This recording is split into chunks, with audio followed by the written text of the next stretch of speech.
This is my brother John, Jonathan Michael Riley. John disappeared on April 26 of 2013.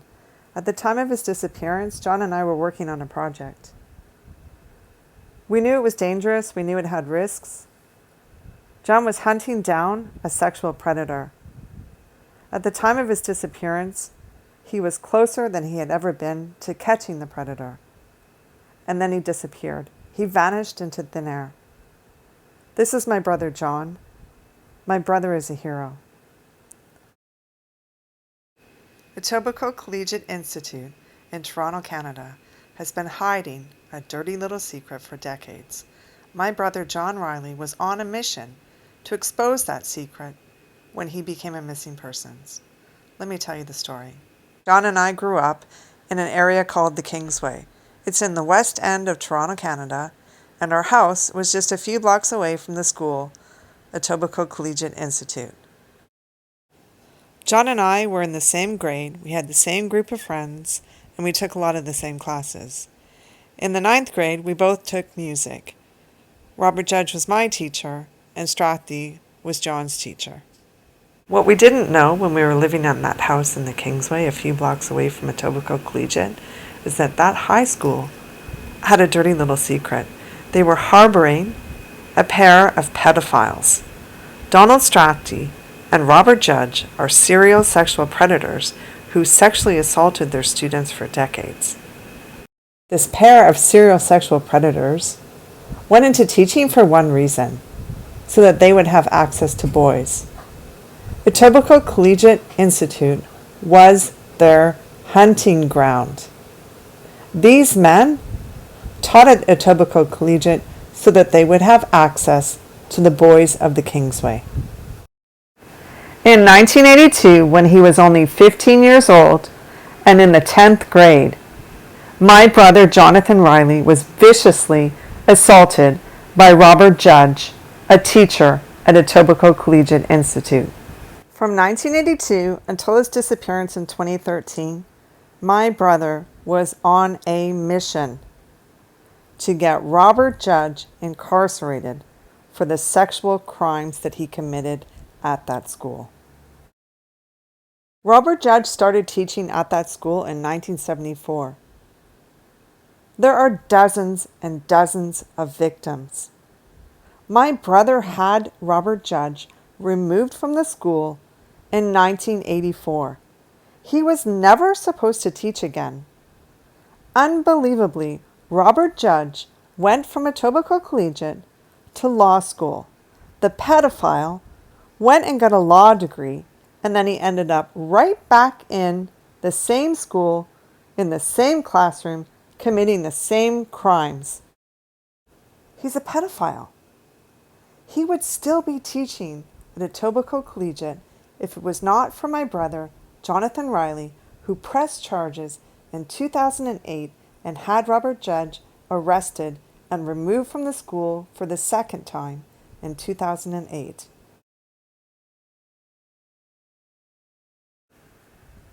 The Toronto Police in Etobicoke at 22 Division investigated the allegations against Robert Judge. They interviewed students at Etobicoke Collegiate, and victim after victim after victim came forward with the identical story. They went to court in August of 2009.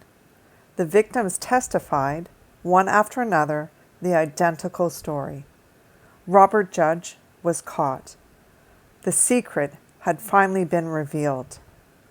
Robert Judge, the music teacher / attorney / pedophile, was finally found out. We thought the fucker was going to jail. We thought this was the end of the story, but that's not what happened. My brother thought it was over.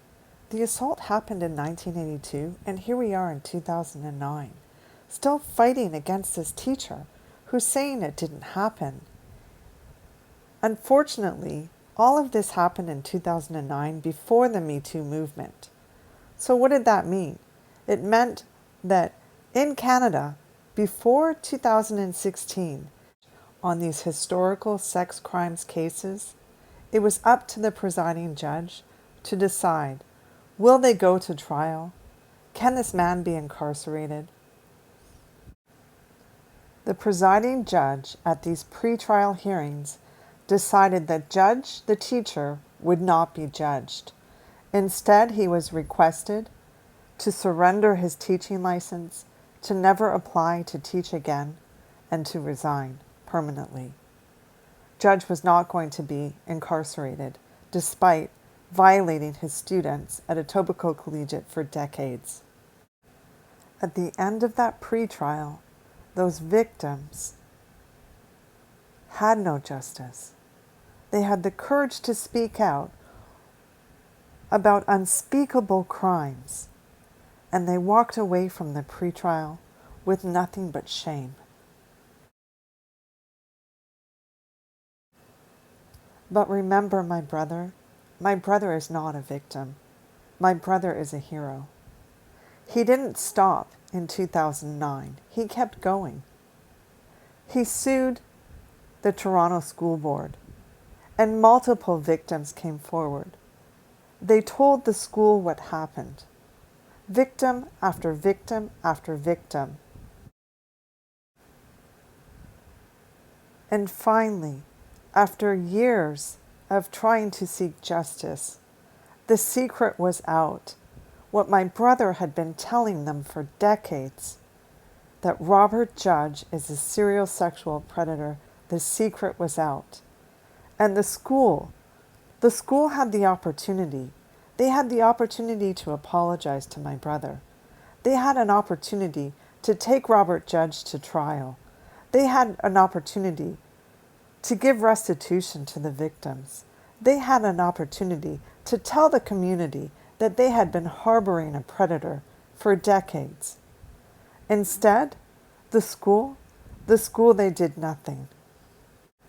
Remember my brother. Remember Jon Riley. He didn't stop. He didn't stop fighting. After he won that lawsuit in 2012, we were still working on that project when he disappeared in 2013. My brother is a hero.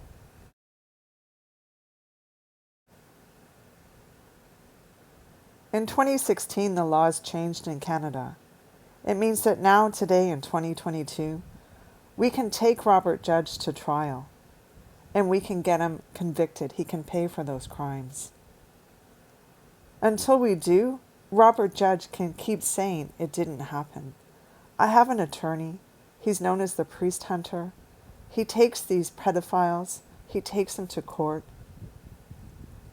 Please consider coming forward. Your identity will remain protected. Until we stand up, the school and Robert Judge will continue to say that it didn't happen.